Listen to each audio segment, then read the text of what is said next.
Perfect human nature is the premise and guarantee of a perfect life. Xiefeng. December 10, 2010. Translation edited by Qinyu. To attain a perfect life, one must first cultivate perfect human nature. Perfect human nature is the foundation and guarantee of a perfect life. If one's inner nature is flawed, life will inevitably be flawed. This is akin to a mold. A flawed mold cannot produce flawless products, and fields overrun with weeds cannot yield abundant crops. When we feel dissatisfied with our lives, regret the past, and lament our unfulfilled dreams, when we think those around us or the environment fall short of our expectations, when we look back and feel wronged, or when we believe the people in our lives misunderstand us or are at odds with us, and when we blame heaven for the twists, turns, and misfortunes in life, we often overlook a crucial fact. All these dissatisfactions are not caused by others, society, the environment, or even heaven itself. They stem from the imperfections in our own human nature. In Western New Age philosophy, there is a well-known saying, reality is a projection of your consciousness. This means that everything we encounter, whether good or bad, is drawn to us by our own consciousness.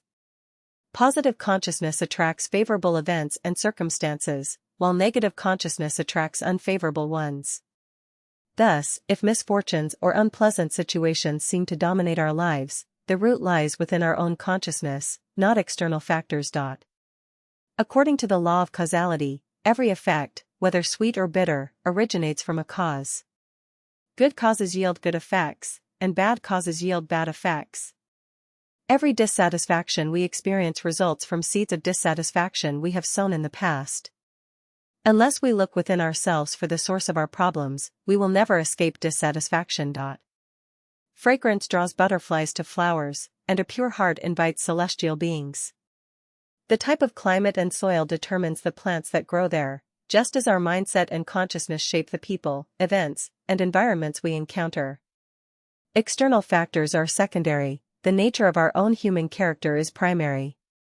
The principle "birds of a feather flock together" underscores this profound truth.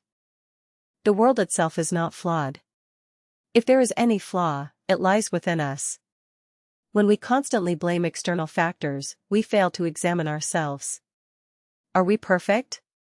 If not, how can we expect perfection in everything around us?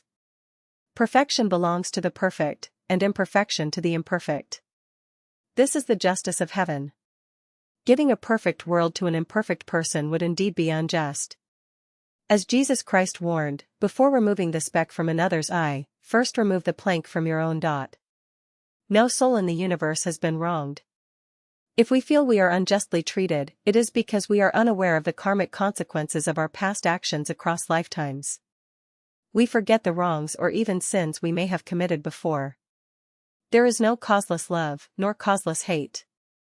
If someone harms us for no apparent reason, instead of resentment, we should reflect, in some way, I must be connected to this person, I must have hurt them or owe them something, and now they've come to settle the debt.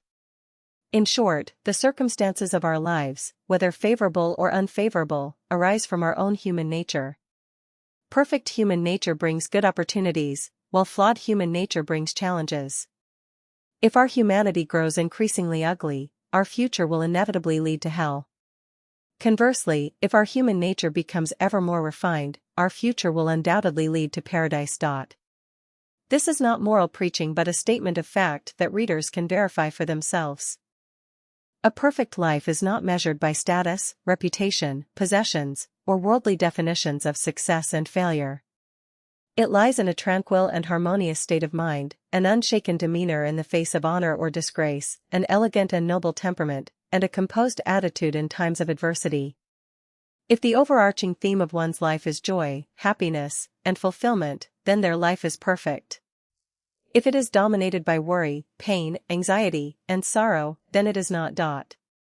To achieve a perfect life, one must work on their inner self rather than attempting to change others or the world. Change yourself, and those around you, and the world itself, will transform in response.